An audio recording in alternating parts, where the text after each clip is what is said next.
Welcome everybody. I'm happy to see people here who are also interested in reducing waste. One of the ways I thought I'd think about this before this program was to start collecting everything I was throwing out for a week. Well, that didn't work out because that was a lot of stuff at work and at home. So I went to just 24 hours and I found that most of my waste was plastic, and 30% of that's not recyclable or reusable. And I'm not sure if our paper gets recycled in South Berwick anymore, even though we separate it. So I'm very excited to have Julie Olson here to give us some tips on what to do about the enormous and overwhelming challenge we have. Julie's a librarian, and the library she works at, I have never heard of. It's Mechanics Hall, Maine Charitable Mechanic Association. It seems very cool. It serves tradespeople, innovators, inventors, designers, and artisans in Portland and beyond, because they are the creators and the skilled people of our entrepreneurial community these days.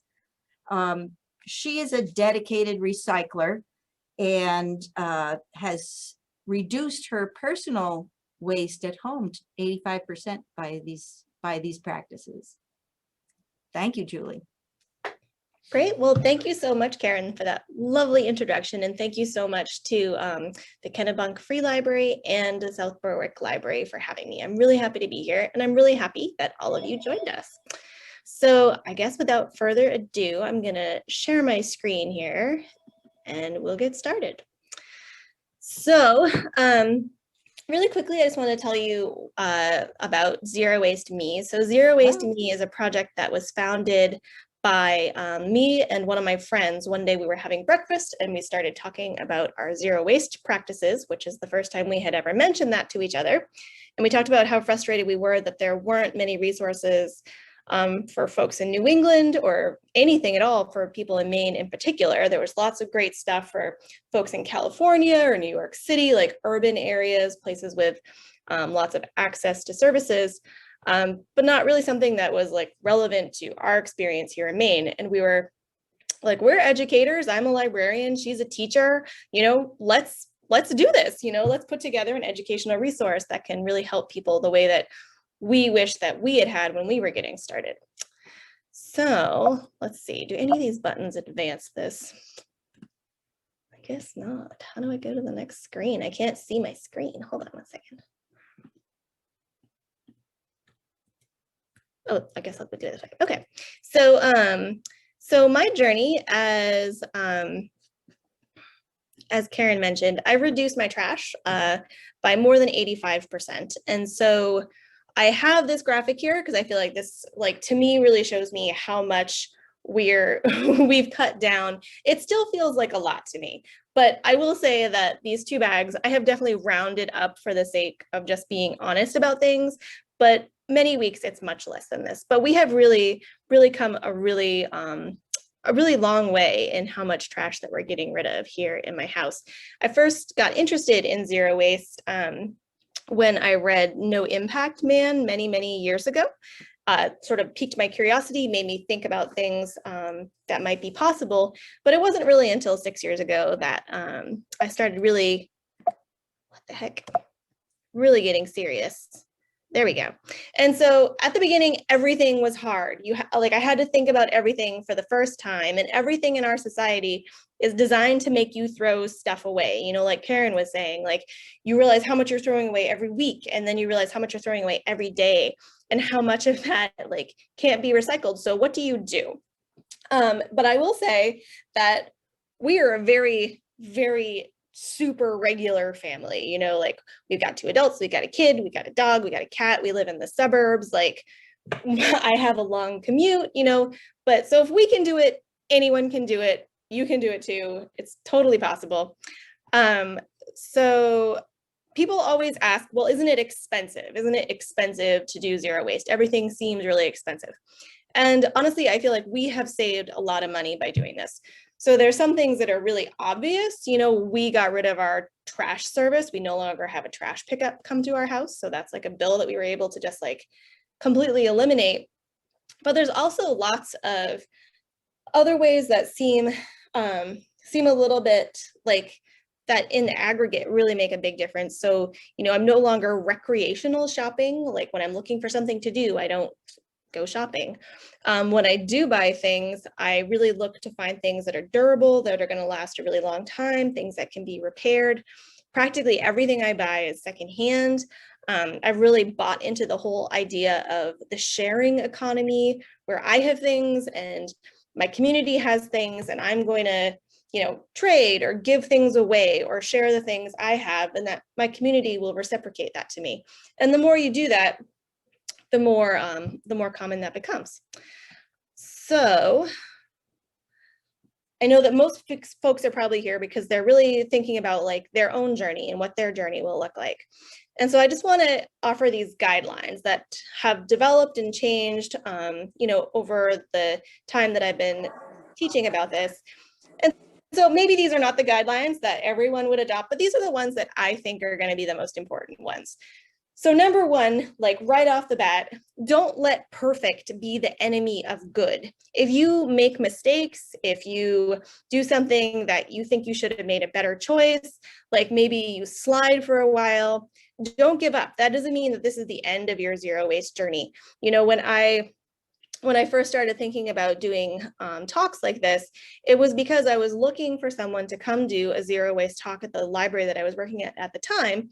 And I reached out to several folks who had been profiled in main newspapers because they were doing zero waste work.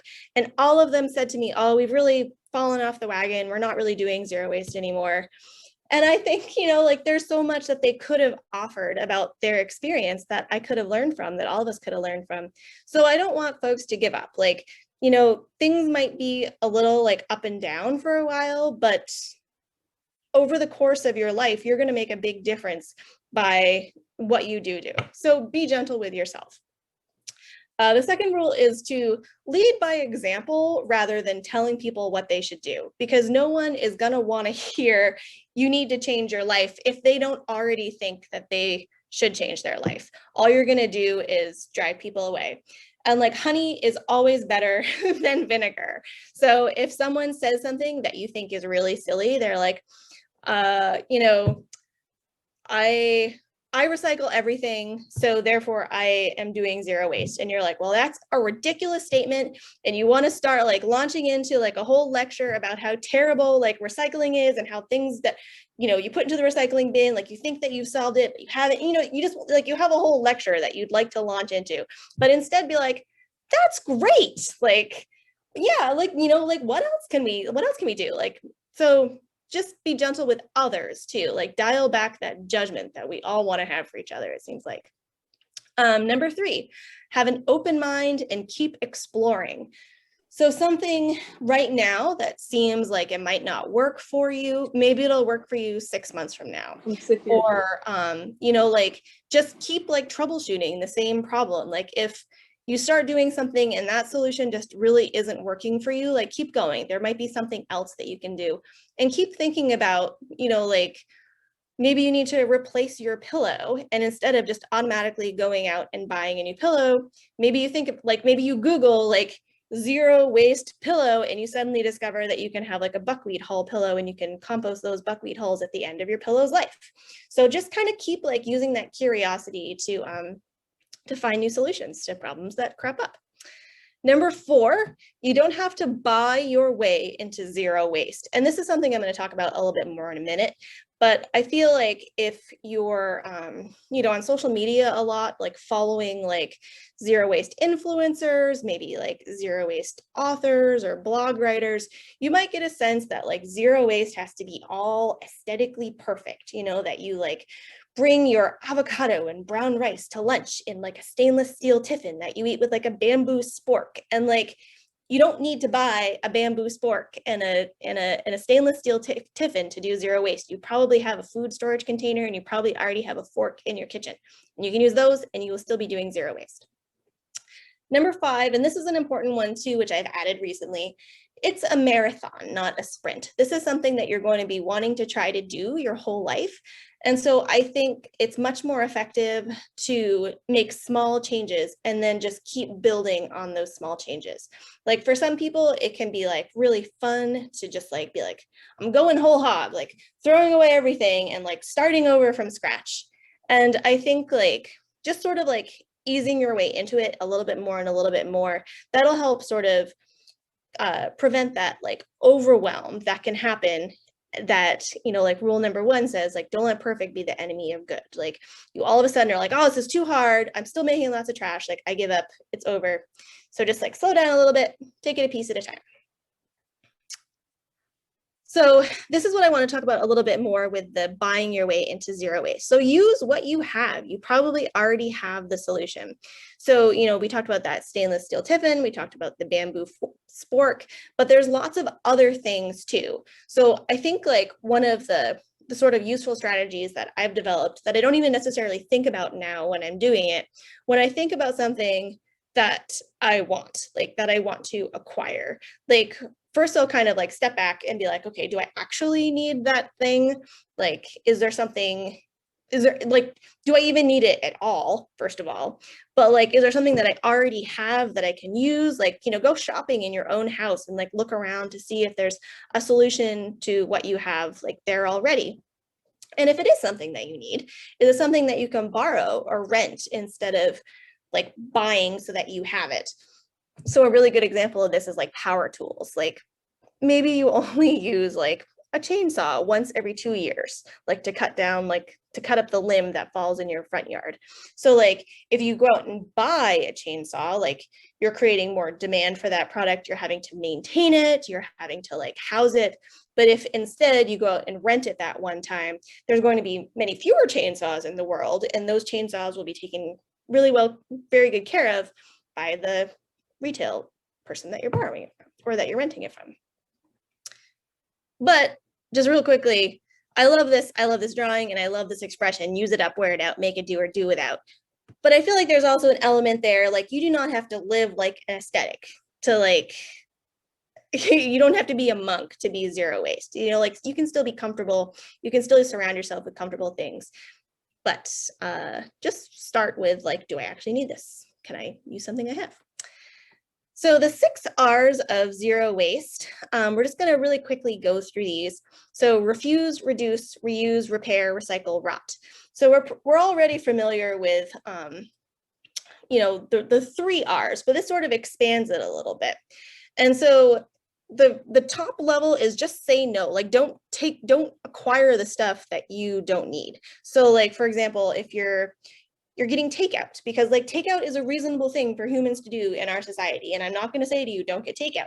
But when you do get takeout, maybe say, I don't need the silverware. Like, I don't need silverware. I don't need a napkin. Like, I don't want those extra sauces. Like, I just want the thing.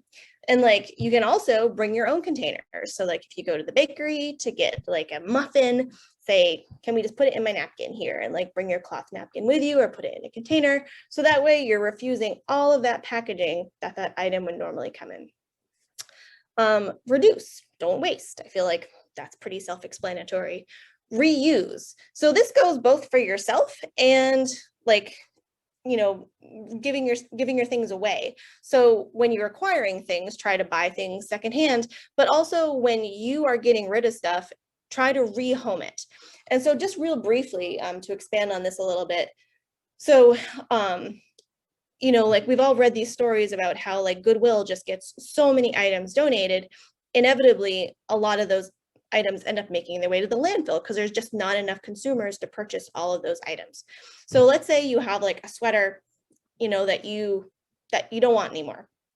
Instead of giving it to Goodwill, which may or may not end up being able to sell it, you can put it on like Facebook for free and someone will take it.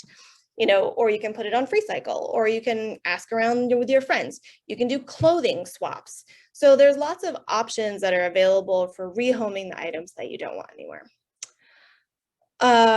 Repair, don't give up on that damaged item. So a big part of not having to acquire new items is taking good care of the items that you already have, which also includes like maintenance, daily, like basic maintenance. So recycle, we all know what recycling is, but I think recycling needs to be at the bottom because I think recycling is a bit of a panacea. It makes us feel like we are doing our part, we've reduced our waste, and those things are going to be recycled. But I'm going to talk, I used to do like a whole spiel about recycling, but I've taken my own advice and dialing that back a little bit. But I will just say briefly that there's not a big market for recycled material anymore. And the market that used to exist, even that was often very difficult for municipalities and other agencies to be able to sell their materials. They would often take a loss on it.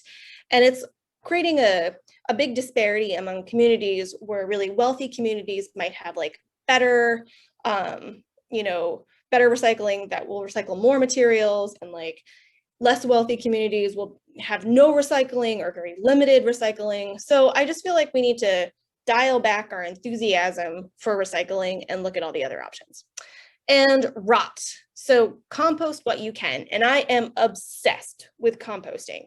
So whenever, and I'll talk about composting more later, but whenever I do acquire a new thing, I always think about what is the end point of this item's life cycle? Like what's going to happen at the end? If this item breaks in a way that it can't be fixed, is it going to have to go in the trash? Am I going to be able to recycle it? Am I going to be able to like give it away? Will someone still want it if it's broken? Or am I going to be able to compost it? And like my preferred solution to everything is at the end of its life that I can compost it. Because if I don't want it anymore, if it's like too worn out for me to use for anything else, I want it to be able to return to the earth in a ecologically viable way. So like, for example, if you buy, say you buy a shirt. So like if you buy like a synthetic shirt, you cannot compost that. That item has to go in the trash at the end of its life cycle. But if you buy a cotton or linen or a hemp shirt, at the end of that life cycle, after you've turned it into rags and you've worn those rags to pieces and all you're left with are tatters, you can put that in a good compost bin and it's going to turn into compost, which you can then use in your garden. So this is the part where we start talking about like real concrete tips. And so I just want to remind everyone, it's a marathon, not a sprint. I'm not expecting anyone to go out and like adopt all of these tomorrow, but just, adopt some of them. So here we go. So how to start, just like Karen said, she was doing that trash audit, sort of looking, what is she throwing away and what are those things? What is its end point? What is its end cycle? So what's in your trash? Like people always say, I'm interested in reducing my waste. Like, where do I start? Start by like literally looking at the contents of your trash can. The things that you're throwing away are going to be different than the things that someone else is throwing away. So it all comes down to what is in your trash can. What's the things that take up the most space? What are the things that are the most consistent? The things that keep showing up, that kind of thing. And so once you've done that, like inspire yourself, go after the low-hanging fruit. So if there's something that there's a lot of, that's your low-hanging fruit. Like try to solve that problem. So maybe it's like paper towels, maybe there's a ton of paper towels in your trash can, like whatever it is, like maybe you're really into K-cups, whatever it is. And then start with what's easy and will make the biggest impact, because that's going to inspire you to keep going. If you start with just like a bamboo toothbrush, maybe you'll hold that toothbrush in your hand every day and be inspired, but chances are probably good if that's the only thing you do, you're still going to be making tons of trash. And you're going to feel like, well, this was a futile gesture, that's it. And that will be the end of your zero waste journey. So start with what's easy. So when you're going out in the world, I feel like we make a lot of trash out in the world that maybe we don't think about because it's not going into our own trash can. But one of the best ways to avoid trash out in the world is to make a zero waste kit. Now, what's in your zero waste kit might be different than what is in my zero waste kit. But the thing that matters is that you have it with you.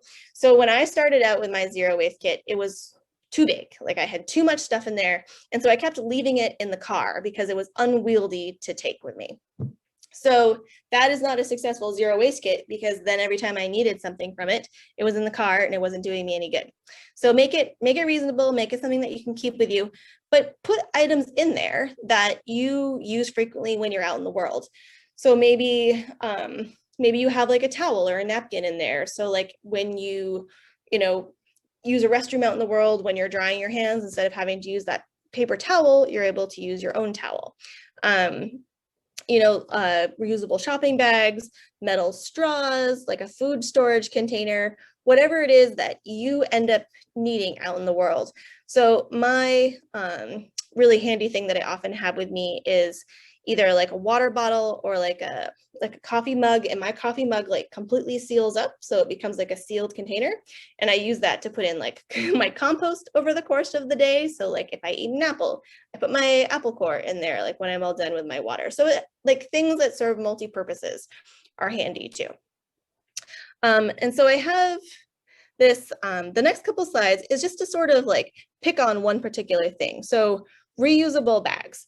So I keep a couple of like those ripstop nylon bags in my bag with me all the time, because they compress really small, and I got them for free.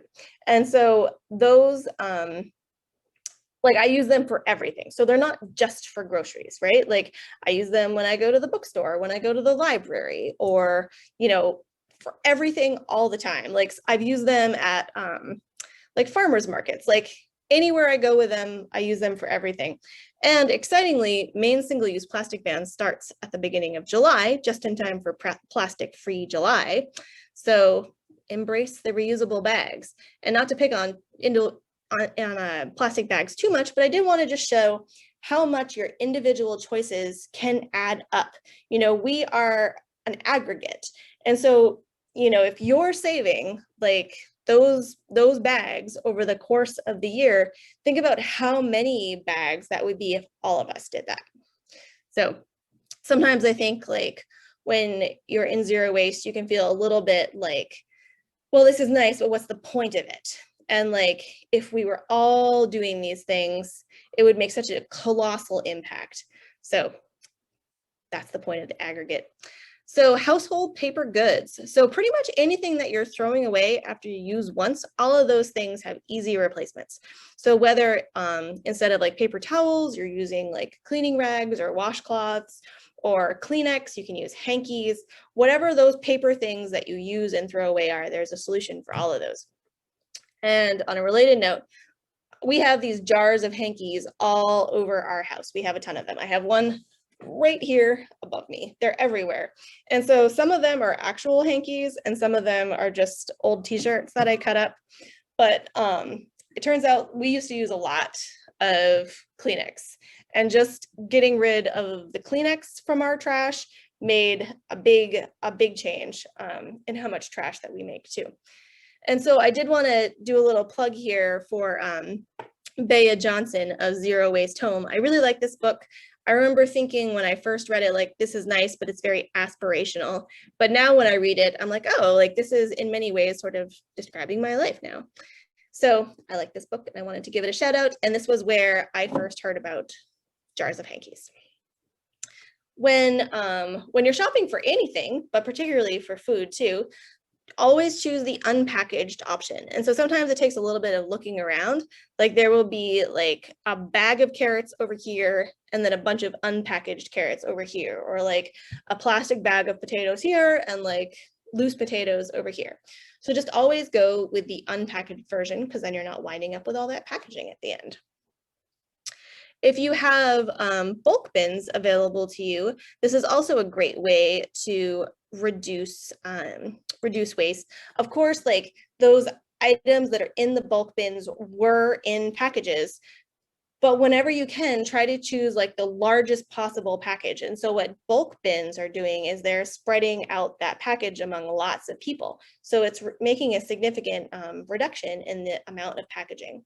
So if there are no bulk bins in your area, which is something that happens in Maine, Just go for the type of packaging that is either recyclable, that you can compost, or that you can reuse. Like when I'm buying salsa or marinara sauce, I definitely look for the jars that are compatible with mason top jars, because I use mason jars for everything. And so I know that those jars are not going to wind up in the recycling, because I will keep using them if they're compatible with all my mason jar stuff. Or choose the largest possible package if recyclable, compostable, or reusable packaging is not available. So for bulk bins, I just want to talk briefly about how that works. So different places have different processes, but basically the long and short of it is that you're going to have a container that's going to weigh something. And so you want to first weigh that container, and in some stores, the clerk will do it, some stores you'll do it yourself, and then you tear out that weight, or you write down the weight of the item or the weight of your container. And then you write down like the PLU number or the item number of whatever it is that you're filling your container with. So then when you go back to pay for it, they'll be able to tear out the weight of your container and just charge you for the contents. And so I like to, I kind of developed a system over time where I use just cloth bags for everything. I feel like all the time I see online that people use jars, but I found jars to be really heavy and unwieldy when I was trying to do bulk bin shopping. So I use cloth bags for literally everything. And I just use my phone to take pictures of the PLU numbers of the items. That way I'm not having to like write it down, and then I end up with like a scrap of paper at the end or whatever. And that way I'm also avoiding the stickers that they sell too. I hope that makes sense. And if you have any questions about any of this, at the end, we'll definitely talk about any questions you have and share any ideas that you have as well. So if you have any questions about how to shop bulk, let me know. And when I'm saying bulk, I'm not saying, you know, like the large packages at like a Costco or Sam's Club or whatever. I'm talking about these sort of containers in the pictures here where you're filling up your own container to take home with you. So toiletries are a really fun and easy thing to do with zero waste. And I think it's especially fun because often toiletries are something that you're using every day, that you're kind of like interacting with, and in a way where you're engaging your senses, you know, like, so if it's something as simple as like shampoo, you're like, oh, my shampoo smells good, you know, like whatever it is, you're having like a moment where you're enjoying that item, unlike maybe you're not enjoying the glass jars of oatmeal in your cupboard. So shampoo and conditioner. So shampoo, conditioner, soap, anything that you can have as a solid instead of a liquid, you're already going to very easily be able to avoid all the packaging that comes with liquids. And it's also a lot cheaper and requires less fuel to transport, that sort of thing. So you can get shampoo and conditioner in bar form if you've never tried those before. They're great. They're all really different, just like anything else. So if you try one bar shampoo and it doesn't work for you, keep trying others. There will be something that will work. Toothpaste, you can get toothpaste in recyclable metal tubes. You can get like toothy tabs that come in like a recyclable or reusable container. You can make your own toothpaste. Toothbrushes, you can get bamboo toothbrushes where you can pull out the bristles when you're done, and then the bristles are the only part that you're having to throw away, and the bamboo handle can go in your compost. Makeup, there's lots of companies now that are making makeup in reusable or refillable containers. And a lot of these items too, if it's not a solid, you can often get them in refillable containers. So for example, Go Refill in Portland, they have a lot of items that you can bring your own containers, or that you can buy the item in a container originally and then refill it there in the store. There's also mail services where, for example, I know that there's shampoo and conditioner that, like, when you buy it, they send it to you in a metal container, and then when it's empty, you send the containers back and they refill it and send it back to you. So there's lots of options out there. Deodorant. I was at Target for the first time a couple days ago, for the first time, like in a like year and a half, and I couldn't believe how many paper packaged deodorants there were available. And so I feel like there's this real there's been an identified desire on the part of the consumer to have non-plastic packaged items. And so by spending your money on that thing, you're letting the retailer know that they should keep doing that. So that's great. Shaving supplies. So in this picture here, you can see that there's a metal razor. I have one of those. It looks very similar to that as well. And so instead of having to like constantly replace those like complicated, extremely expensive, razor heads, these sort of just these safety razors, there's two metal pieces. There's like the handle and then a bar, and then another piece that screws down on top of it that holds a razor blade in place. So you buy the all metal razor for like $20 maybe, and then you buy a box of like 100 razor blades for like another 5 or 10, and that's going to last you a really long time. And the only part that you're having to dispose of at the end of all that is these teeny tiny razor blades. And you can also, of course, get like the old school solid shaving soap and the reusable brush. And for folks who shave a lot, that can also cut down a lot of waste. Menstrual supplies, there are menstrual cups, there's lots of period panty options now, there's reusable cloth pads that can be washed. There are so many options there. And a bidet. So bidets, I feel like, have gone more mainstream since the pandemic and like the toilet paper crisis of the pandemic. But that can also reduce your waste in the bathroom. So repair and maintain, we talked about this a little bit earlier, but there's so many things that can be repaired and sort of maintained to extend the life of the item. And there used to be lots of repair shops. Like you could take your shoes to be repaired at a cobbler, and all of those sort of like traditional repair services are, becoming more and more rare. So if you have one in your area, make sure to support them, bring them all your business, tell all your friends about them. But, right here in downtown Augusta, I'm in Hollowell, which is right next door to Augusta. In downtown Augusta, there's an electronics repair shop. So there's a vacuum repair shop, there's a cobbler. So all of these, services exist out there. Sometimes you have to look, there's even a specific computer repair place. So anyway, lots of options, but also you can repair and maintain things yourself too, which you might discover is a bit of a hobby. Like maybe you get really into fixing stuff. And I know that I have, like, I've always enjoyed making and crafting, and all of a sudden I'm taking all these skills that I had with making and crafting and applying them to like very practical solutions for repairing my stuff. And that's been something I've really enjoyed.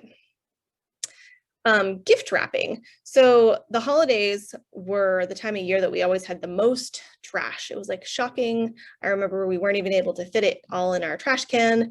There was so much wrapping paper and like packaging from the gifts, but there's really simple and beautiful ways that you can wrap a gift with items that can be reused or items that you are reusing. So on the left here, this is an example of furoshiki wrapping, where you wrap something with a cloth, and there's lots of really great YouTube videos on how to do that. And it's so simple. Like, I know it looks kind of complicated in this picture, but it's so simple. And if you've ever worked in a sandwich shop as a teenager, like wrapping up subs, it's very much like that. And on the right-hand side, all year long, I save any brown paper and like random string that comes with things, random ribbons. I save all sorts of anything that could be interesting at all. I save it in this box that I truck out at the holidays to wrap things up with. And you can also use, like slices of dehydrated apples or oranges or sprigs of evergreens. There's lots of beautiful things that you can sort of collect out in your yard or out on a walk that you can use to decorate your items with as well. And they can be, though they're strikingly beautiful. I feel like that's one of the things that I've gotten the most compliments on. People really like the zero waste wrapped gifts. Cleaning, you do not need all of those scary cleaning products. You know, soap, sun, vinegar, and baking soda, that combination can clean practically anything and is going to do a great job. So it might require more elbow grease. I fully acknowledge that, but it's going to be really clean and your body and your house will thank you for not using those caustic chemicals that often come in lots and lots of plastic packaging. So laundry, so the clothing itself, we talked a little bit before about synthetics versus natural fibers. So one of the things that we didn't really talk about is the microplastics that synthetic clothes just naturally shed. So they shed all the time when you're wearing them, but when they're being washed, they shed a ton of microplastics. And so all those microplastics are going out into our water system. Our water is full of microplastics. So by choosing natural fibers, those little fibers that are being shed off your clothes are something that can biodegrade naturally. And microplastics they're so tiny that they're not something that in municipal water systems that they can even be filtered out. Like they're so small that they just remain in the water. So static solutions, you can use wool dryer balls. There are compostable dryer sheets. I know that for me anyways, my area is pretty dry, so things get really staticky. So I have to use the combination of the compostable dryer sheets and the dryer balls. Some folks, depending on where they live, the dryer balls are enough, but you can also try line drying your clothes. And I know brown-tail moth is so bad, like trying to dry your clothes outside for at least a couple months of the year is just a non-starter. But you can also line dry inside. So you can get like a drying rack to hang them up on. There's lots of different types of lines that you can like just extend across and then like they zip back in when you don't need them. Lots of options there. You can also just put them on hangers and hang them up on your shower rod in the bathroom, which is something that I often do. And you can also just ask yourself, how often do I really need to wash this? I think lots of folks, myself included, have a tendency of thinking like, you know, you wear something once and it just has to go in the laundry, or, you know, it probably needs to be washed, but just wait until that item is actually dirty before you wash it. You can also save yourself some laundry. So compost. So I mentioned how much I love composting. I love composting. I like fully admit that composting is like a hobby of mine at this point. So I have a really big compost pile, which is made up of like pallets. So it has like 2 side-by-side bins there. I have like a worm composting now, which I started as a result actually of one of these talks where I was chatting with someone who I had seen at some other zero waste events, and they're very into worm composting. So I have a worm composter now, and I also have a side-by-side tumbler, which is like, you know, super fast composting, which is also fun for my kid and gets him involved in composting in a way that's more fun than just dumping the compost out on the compost pile. And so lots of things can be composted. So obviously your plant-based kitchen scraps, but things that you might not think about too. So like hair, like the dust that you sweep up in your house, paper. You can try shredding it and composting it. You can try just ripping it up into smaller pieces and composting it. Worm composting is great for newspaper and other sorts of undyed paper like that. Anything that's like a natural fiber thread or cloth, that can all be composted. So there's lots of different options, and there's different options that work for different people and in different areas. So you need to find what works for you. If you have a municipal compost or a composting service that comes, like, that's awesome. Like that's what I would do if I could, because they also take, you know, animal products, which are things that I can't put into my compost. But, you know, there's, like I said, there's the worm composting, there's big composters, there's like the city composters, like the tumbler I have. So you just have to find what works for you in your lifestyle. So find what works for you generally and keep an open mind. So like the things that I talked about today, maybe some of those things wouldn't work for you, but maybe there's other things that do. Just keep like exploring, keep having that curiosity that we talked about. And if something if you discover that something isn't working for you, like that's okay. Like you can find a new solution, or maybe that one thing just isn't something that you're going to be able to zero waste. So like I have like very, very dry skin, and I have to use this moisturizer that like dermatologist told me to use. It comes in a plastic container. I have to throw away that plastic container. Like that's just the way it is, you know, like there is no real alternative for that. And on the other end of the spectrum, like I love corn chips. Like I love corn chips so much, and they come in those horrible bags that can't be even recycled. You know what I mean? So like sometimes you just kind of have to say like, I know this is bad, but like I'm going to do this because it makes all the other things manageable for me. Like I'm going to be able to sustain for the long term by making a compromise here. Like compromise is okay. You don't have to be perfect.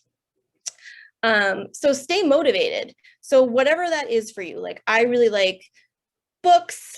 I love reading books. I find books very motivating. I follow a lot of zero wastey people, homesteader types on Instagram. I find that very inspiring, but find what will keep you inspired and try to find a community. So whether that's an online community, whether it's a friend, whether it's your partner in your home, it's really helpful to have someone that you can talk about it with, and that you can bounce off solutions with each other, because they might already have the solution to the problem that you're having to spend a lot of brain power on, and vice versa.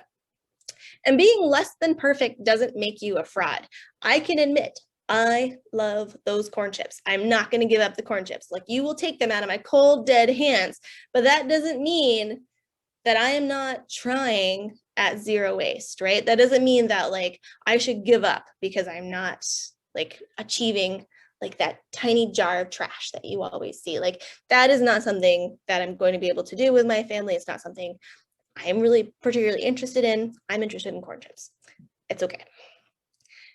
So don't stop at zero waste. Like zero waste is a really great, you know, it's important. We should all be pursuing zero waste. We should all be trying to reduce our trash, but we also need to hold the producers accountable.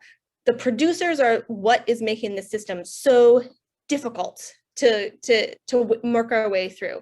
So there's an Extended Producer Responsibility Act that's currently making its way through our legislature. It'll be signed soon, I hope. We're one of the first states to do that. So that's something that's going to become like a national thing. So keep your eye out on that, but there's lots of other ways that we need to hold the producers accountable as well. Elect people who care, who take a position about this, and who will follow through on it. Consume fewer animal products. I know that this can be like a real tricky one to talk about, and you can alienate people really fast, but the truth of the matter is animal production creates a lot of waste. Travel less. And I say this as someone who has a long commute to a job I love. So I know that that's not always something, none of these are all things that are easy, but these are all things that we should aspire to and do our best at. Support local everything. So I used to say support local businesses, support local farmers, support your local giving economy. But now I'm just like, just support local everything, like whatever it is. Like if it's local, keep at it. So, you know, like volunteer for organizations that you believe in. And maybe it's not like directly zero waste, but tangentially it probably is, because if you're supporting your local economy, you're reducing transportation and fuel use, you're investing those dollars into people that you can look in their eyes and like you can know how what their farming practices are. You know, you can know, there's so much that you can know when it's a local producer. So just support local everything. So that is the end of my talk. I wanted to give us plenty of time, and I think we're doing good on that, to for people to ask questions, for people to share their own ideas, things that you guys are doing to reduce your waste. I always come away with something really interesting from this part of the evening, so I'm looking forward to it. So thank you very much. Just set it so everybody can unmute themselves.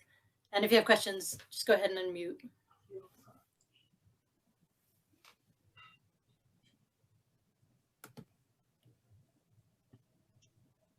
How many people, oh, there's a direct message question. How many people in your household? So there's me and my husband and my child. So my child is 7, almost 8. And my husband is not excited about the zero waste stuff. So there's, you know, the two ZeroWasteME founders, me and Suzanne. So her family super on board with zero waste. They live on a homestead. They have solar panels, you know, like they've got a system, like they've got it down. And then there's me over here in the suburbs, like, you know, sometimes it feels very difficult. And like, I just want to say this is not an uncommon thread that has come up for people. Like, there's often a question of like, how do I get my partner on board with zero waste? You know, like, how do I get my family involved in zero waste? Like, how do I get them to support what I'm doing? And I feel like I just have to keep coming back to this idea of being gentle with yourself and being gentle with others. So maybe you can yell at your partner about the big bag of individually wrapped string cheese that they bought, but is that going to be like a long-term solution? Like, you know, that honey and vinegar thing, trying to get people to buy in, I think leading by example, like explaining why you're doing stuff when people ask, all of those kind of things are all good strategies to getting your partner involved. Not that this person asked me, but sometimes that comes up. So I wanted to address that. I have a question. So one big challenge for us is packaged meat. We buy our meat from local farmers. Haven't found a way around all that plastic. Eating less meat, probably won't give it up completely. Anything I'm missing as an option? Yeah, so Maya, so I don't know where you're located, but there are some butchers in this area, at least, that will refill your own containers. And so sort of asking if people will refill your containers can feel really awkward when you go up to the counter, just because it's something that, you know, you haven't had to ask before, but that's an option. And on our website, ZeroWasteME.org, there's a retailer map on there that has the butchers that we know of that will do that. And if you find any others, we can add that to that as well. So yeah, you know, like I'm a vegetarian now, but like my partner is not a vegetarian. And so we also have like the meat packaging problem. The meat that we buy for the most part is from local producers, and it all comes like vacuum sealed in those like clear plastic packaging. So that, depending on what kind of plastic it is, that plastic can go into the plastic film recycling. I don't know if that actually gets recycled or what it gets recycled into, but I hope that helps a little. And I got another direct message question. How much grocery bill increased by buying in bulk and using refillable containers? You know, I don't really know exactly how my grocery bill has changed, because, and especially as a result of like the zero waste, because I feel like my grocery shopping habits have changed so much over the last 6 years that it's hard to sort of tease out like what is a result of what necessarily. Like I've really shifted to spending most of my grocery money at my local co-op, which I'm like very invested in. And, you know, I do like CSAs and I buy from farmers markets and that sort of thing.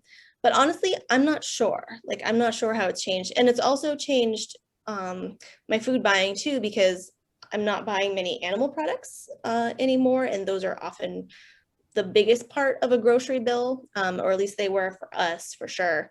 So I'm not sure. That's a good question, but I don't know. I think it's about the same. I don't think that there's been a huge change, because I think I would have noticed if there was a big change in one direction or the other.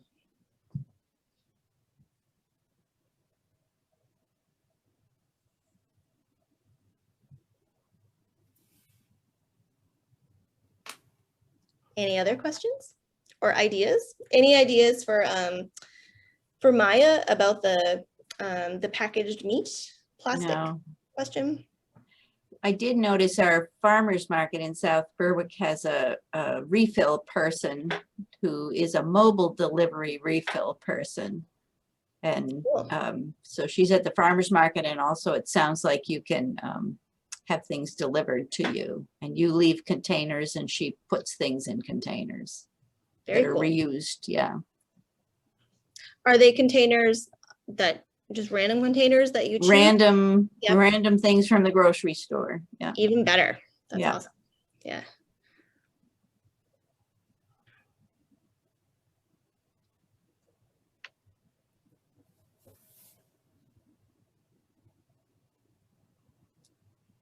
Everybody's very quiet.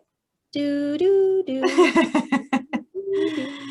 It is overwhelming to think about getting to no waste, and it seems like a lot of work to me, especially when, you know, the household, in my household, you know, I wash out the freezer bags when I, you know, from my vegetable preservation, and you know, my husband just rolls his eyes. It's a little difficult Yeah. sometimes to, you know, but you know, yeah, I think it's hard when not everybody is on the same place with it. Yeah, I think so too. But you know, I feel like there is hope even for the deeply entrenched, because you know, like I showed on that one of the first slides, like how much waste we have eliminated from our household overall. And I know this very concretely because we have this huge trash can that we inherited from the previous owner of this house. And it's not an exaggeration to say that all of my family members could get into this trash can and there would still be space in it. And every week it used to be full of trash, and we'd roll it down to the end of the driveway and it would get taken away, and it was the same the following week. And you know, when we started getting when I started and like forced my family to get, you know, sort of more serious about eliminating our trash, I started taking pictures of, you know, how much trash we were putting in that trash can each week, and it got smaller and smaller. And so then we were putting in like a, you know, a Hannaford bags, like plastic shopping bag size, like very small amount of trash. And then I was like, well, why do we even keep having someone come take this away? Like, you know, I can save it up for like 2 months and then bring it to the dump myself, which I also thought was great, because then I'm seeing the dump and being reminded, like, this is all consumer trash. Like, this is all of us creating this here. So it's a nice sort of check-in reminder. But our neighbors have the same trash can as us. Like, it's the exact same model. It's huge. And I say this completely without judgment, because this was us. Like, they fill that trash can up, overfilling every single week. And a couple months ago, my husband, you know, was like, that's so much trash. And I'm like, yeah, that's how much trash we used to throw away. And he's like, oh my God, you're right. So, you know, even him, who have kind of had to, like, you know, drag along and do a lot of coaching, loving coaching, loving dragging, you know, I think that was a real moment for him where he recognized how far we have come. And, you know, if he can get excited, anyone can get excited. Oh, there's another direct message. Are refillable cosmetics more expensive than non-refillable? My experience is that it is more expensive. Yeah, I think, you know, I think so. But it depends on what it is that you're buying, of course, like anything else. So there's like cheap makeup and there's really, really expensive makeup. And it sort of depends on what you're used to. So if you're used to purchasing like very inexpensive makeup, like let's say that you buy like a $5 bottle of mascara, and that's what you're sort of used to. And then you look at like a reusable tin of mascara and it costs $12. Like, that can definitely have a little sticker shock. You know, that's more than twice as much as what you normally would spend. But I will say that, like, that mascara in the solid mascara in the little reusable tin probably is going to last a lot longer, just because there's so much more product in there because it's solid, first of all. And you can reuse the tin. But yeah, it can be more expensive, but it depends on what you're used to buying. And I mean, this might come as a big shock with my like super polished exterior, but I don't wear a lot of makeup. And it's kind of funny. I remember I used to wear makeup, and I remember when I was pregnant, or before, like early on in my pregnancy, I was like, oh, should I keep wearing makeup like while I'm pregnant? And like, this was a thing that I worried about, and now I don't wear makeup at all. So, you know, I think sometimes too, like, I think that that happened to me over the course of my zero waste journey, and like all the thinking that I did sort of about everything generally, and sort of reevaluating things that I had taken for granted. And there might be things like that, that, you know, over the course of your zero waste journey, things that seemed important to you at the beginning no longer become important. And maybe makeup is one of those. Maybe it's not. Maybe you decide you love makeup. That's okay too.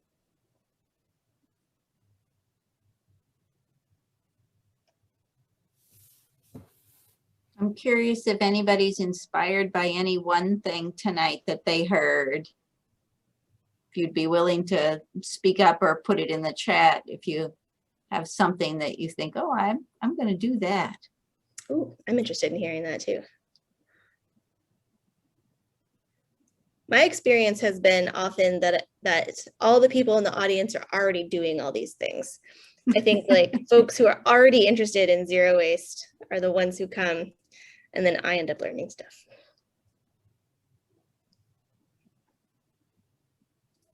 Everybody's quiet. Yeah, so Maya, I started taking pictures of the trash, and I wish I had taken before pictures, you know, like, but why would you take pictures of your trash if you're not really thinking about your trash, right? But like, I found it was super helpful, and I would like label it, you know, like week 1, week 2, week 3. And I wish I had those. I don't have them anymore because they were on an Instagram account that I deleted. But like, it was so satisfying to be able to see how they just kept getting smaller and smaller and smaller. So it was really fun. Fun for me. That's what's fun for me, taking pictures of my trash. How long did it take you to get from 0 to here? Was it? Yeah, so I mean, I think 6 years is like reasonable to say. Like, I think that, you know, it was definitely like a very steep curve that has like leveled out. Like, there was a huge change at the beginning where like the amount decreased really rapidly. And now it's just kind of like this stuff that's just feels like maybe that this is just the level where we're going to be, but I've thought that before, and then it's become less, so maybe not. But yeah, so I would say probably it was probably 3 years of like the curve, and then where it started like leveling off, and then it's been pretty level for the last 3 years. We made a lot more trash early on in the pandemic when our shopping had to change a lot.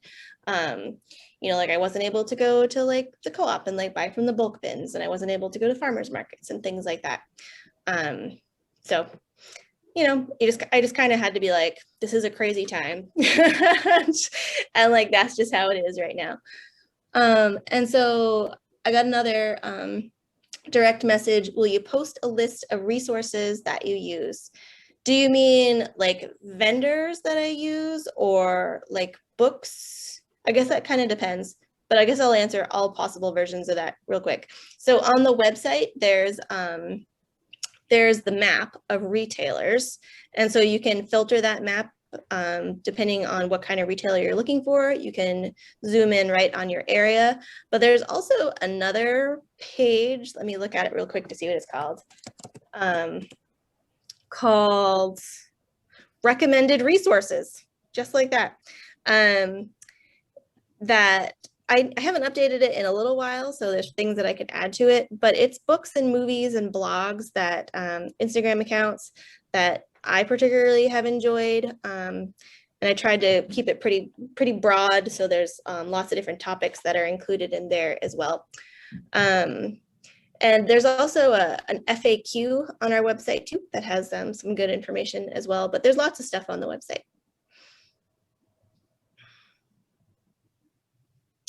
Yeah, so Ruth, so it's called EPR, Extended Producer Responsibility Act. And so there's a lot of pieces to this. And so I probably will not get like get all the pieces. But so the highlights are that that producers will be responsible for paying for recycling. So this is like sort of one of the main pieces of it. And so, because it's very expensive for municipalities to provide recycling, like I said, there's not a lot of market for the materials anymore. So it's expensive because you have to just, you know, you take a loss when you sell this stuff. And so it will even the playing field for all areas to be able to provide recycling, but also it incentivizes changing like the packaging to things that can be recycled more easily. So let's say changing a plastic packaging from like a horrible black number 7 plastic that is never going to be recycled, even though theoretically it could be, to maybe like the number 1 or number 2 plastic that can be recycled more easily, or even better to like a paper package, or maybe no packaging at all. So it incentivizes that as well. And of course, there's like some exceptions in there for very small businesses. It's really more trying to target like the big producers. But there's lots of pieces in it there. And I have a link on my Instagram account to the National Resources Council of Maine's FAQ page on the EPR bill. And I can just grab that real quick and drop it in the, let's see, drop it in the chat, because it's a great page. I'm almost there. Can grab it right now. Links. EPR bill in Maine.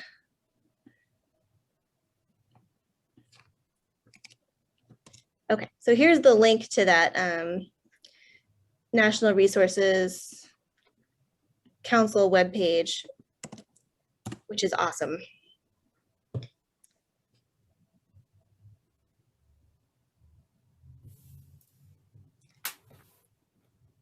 Any more questions before we wrap up? I know we've run over a little bit.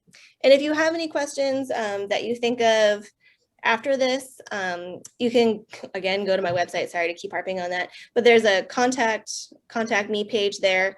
You can send me an email. I'm always available. You can find me on Instagram and on Facebook, all at ZeroWasteME, and you can direct message me there, and I'm always happy to help. Thank you so much, Julie. This has been so informative. Thank you. Thank you for letting South Berwick hop on to this program. I know we have people who are interested. Well, thank you so much for having me. It's been really fun. I really love doing this. Okay, good night, everybody. Good night. Good night, everyone. Good night.